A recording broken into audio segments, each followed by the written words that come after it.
last time on Dragon Ball Z.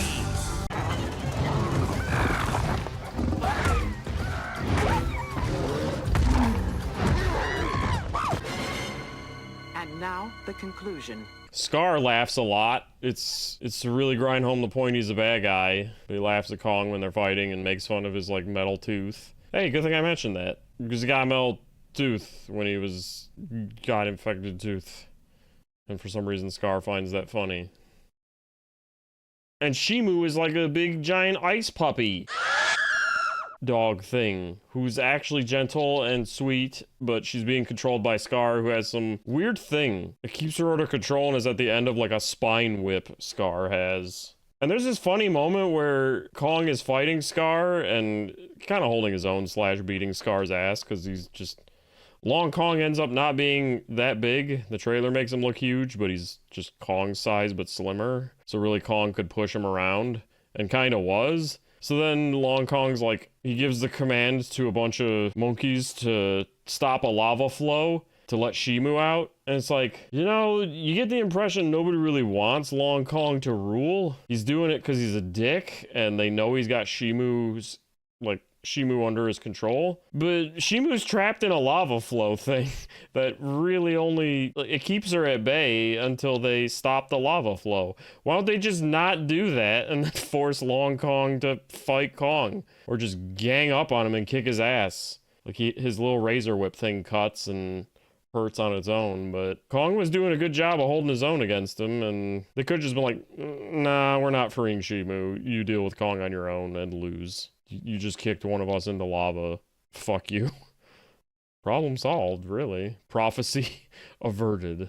Oh, and I got the rematch again as a point. But I already brought that up because I thought I'd forgotten about it. It was a cool rematch, though. Kong comes up and Godzilla, I think he's on some cliff and dives into the ocean. I think it was near Rome or something. And then they fight, and Godzilla's tackling him. Kong just unleashes a flurry of punches on his face, and his glove has lightning power, too. And if that was just the glove, I can't imagine... Like, the glove seemed to even the odds a bit. I can't imagine how strong he would have been with a whole exoskeleton. He might have fucked Godzilla up, because it was enhancing that punch, I think. And it was also a very durable little thing, because it blocked Shimu's ice blast. I believe it endures some punishment from Long Kong. It's a pretty powerful fucking exoskeleton thing. It's like better technology than Mechagodzilla was. Nothing was actually hurting that. But yeah, like, Skar was a decent villain, I guess. They really grind home that he's evil. And with Shimo at his side, he is a threat. I was kind of getting to this and then forgot. The thing at the end of the whip controls Shimo, but it's not clear how or where it came from. I think they talk about it when they're discovering ancient monkey history, but I don't really fucking know what it is. And without Shimo, the whip is cool, and he uses, like, acrobatic fighting skill and whatnot. But he's kind of a nothing without Shimo.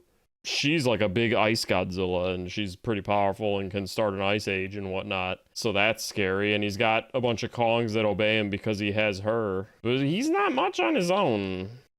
He had to be banished down to the bottom of the earth, I think by Godzilla or someone in a war.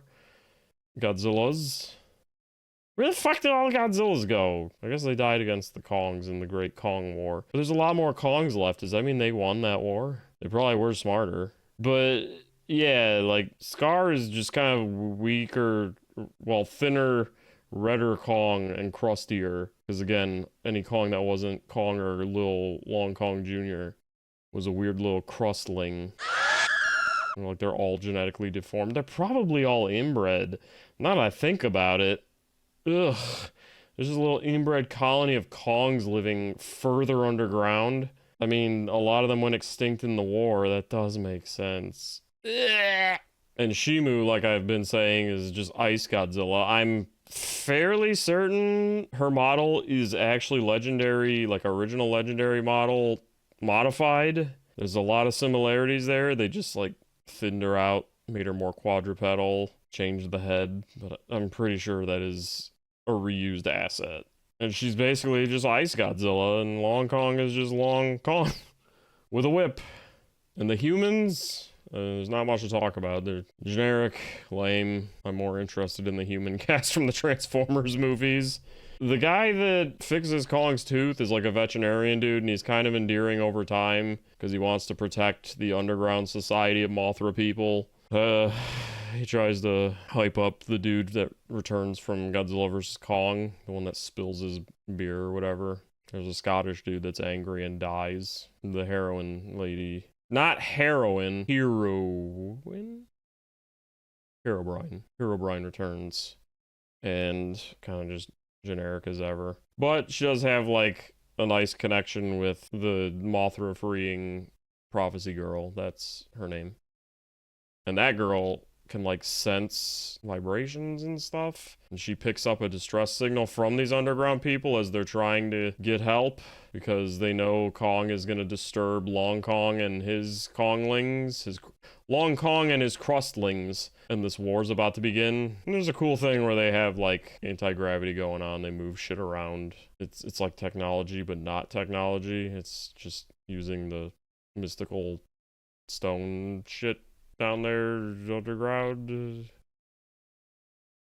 How the fuck is Mothra just back? Where are the Mothra twins? They didn't even try to throw any kind of Mothra twins in. They never do. But they did grow on me more. The people, especially when I was like half drunk. They don't have that. Well, no, they do actually kind of have that feeling that starts with King of the Monsters onward, where they're just letting them ad-lib. It feels like with Ghostbusters 2016, they just had the camera rolling, and we're just like, you know, fill out the time. You got a loose script, you just talk a bunch. Kind of like me now. And, well, the vet guy's name is Trapper. I never would have remembered that if I hadn't written it down. But he's really... It seems like they're going for a Star-Lord vibe with him, especially because I think this came out around the time of Guardians 3. I mean, I didn't see it till I could buy it, and that was kind of a lot of money. And they even play a lot of old music and stuff. It's just become a thing since Guardians. They play some when they're luring some monsters that are horny and are like a swarm of flying thingies. They use them. It's a callback. They run into them and have to go into stealth mode to blend in with them in their ship and then use them to kind of stall Skar to give them more time. And yeah. Try to do a whole Guardians thing with that and it was lame. Oh, and everything is filmed with a fucking fisheye lens, it feels like. The more dramatic the moment, the worse the effect. And it's done in post, too, I swear. But they really rely on it too much, especially when the humans first get to this. They first venture into the inner world before they get to the... And when they're in the Mothra world, it gets so bad and jarring. Don't know why they even needed to use it at all. I think they use it in the first one, too. But yeah, these movies in general, like, they're kind of fitting like a modern Showa era thing. Like, they're a modern version of the Showa movies, with 2014 being like a poopy version of the original Godzilla. Not really, because there's a monster fighting and shit. And generic action. I guess if that would be that, then everything after would be more like the Showas. But like a lot of the charm is gone, and they're trying to be Hollywood blockbusters too. They still end up being pretty good. Like, I like them all, but I just think they could, you know, do a little bit better with the human parts. Make it a little less cringy. Guardians of the Galaxy. My hair is annoying the fuck out of me. But yeah, I like this movie a lot more having seen it the second time around. I think I like the first one more, just because of there's a lot more fight with Godzilla and Kong. The final battle in this, still, even on second viewing, didn't feel like a whole lot. They rely on, like, that gravity stuff I was talking about.